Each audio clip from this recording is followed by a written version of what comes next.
First पढ़ेंगे। Case number first क्या है? खोखले गोले के अंदर, क्या लिख लेता हूं, गोले के अंदर विद्युत क्षेत्र की तीव्रता,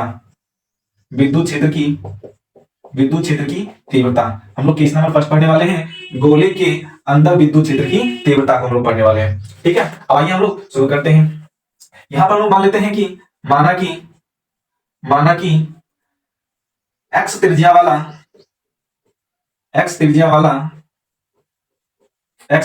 एक कोश पर बिंदु P1 है, अतः बिंदु P1 पर विद्युत क्षेत्र की तीव्रता,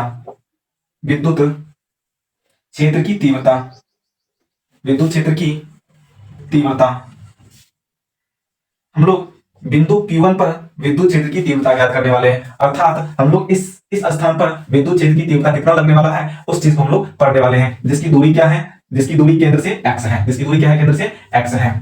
तो आइए हम लोग शुरू करते हैं।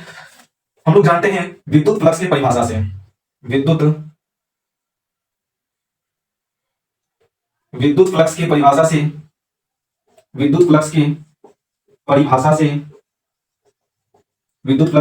परिभाषा से फाई बराबर क्या होता है, EA cos थीटा।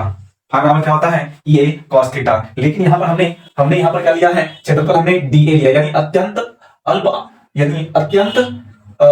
क्षेत्रफल लिया। हमने क्या लिया है, अत्यंत अल्प क्षेत्रफल लिया है। अर्थात हमने यहां पर अल्प क्षेत्रफल यानी DA लिया है। और cos कितना है, cos थीटा कितना है, थीटा यहाँ पर क्या हो जाएगा, थीटा हो जाएगा यहाँ पर 0 डिग्री। क्यों हो जाएगा, क्योंकि विद्युत क्षेत्र एवं क्षेत्रफल सदिश दोनों ऊपर की ओर है, अतः थीटा कितना हो जाएगा, थीटा हो जाएगा हमारा यहाँ पर 0 डिग्री। थीटा कितना हो जाएगा, 0 डिग्री हो जाएगा। तो यहाँ क्या हो जाएगा, cos 0 डिग्री। कितना हो जाएगा, cos 0 डिग्री। लेकिन यहाँ पर ध्यान से देखिएगा, क्योंकि क्षेत्रफल हमने अल्प लिया है, तो इसके कारण निकलने वाला विद्युत फ्लक्स जो होगा वो भी क्या होगा, अल्प ही निकलेगा। इसलिए d फाई बराबर क्या हो गया, EDA cos 0 डिग्री। तो आइए हम लोग आगे सॉल्व करते हैं। d फाई बराबर क्या हो गया, EDA, क्या हो जाएगा, EDA। अर्थात इस सिर्फ बिंदु P1 पर निकलने वाला विद्युत क्षेत्र की तीव्रता हमने कितना निकाला है, EDA निकाला है। लेकिन हमको क्या करना है, इस संपूर्ण पृष्ठ पर निकालना है, इस संपूर्ण पृष्ठ पर विद्युत फ्लक्स का मान निकालना है। तो उसके लिए हम लोग क्या करेंगे, उसके लिए हम लोग इंटीग्रेशन कर लेंगे, क्या कर लेंगे, समाकलन कर लेंगे। और आइए हम लोग आगे चलते हैं।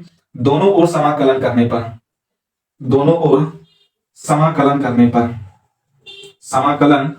पर तो इंटीग्रेशन ऑफ d फाई बराबर क्या हो जाएगा, इंटीग्रेशन ऑफ EDA, क्या हो जाएगा, EDA हो जाएगा।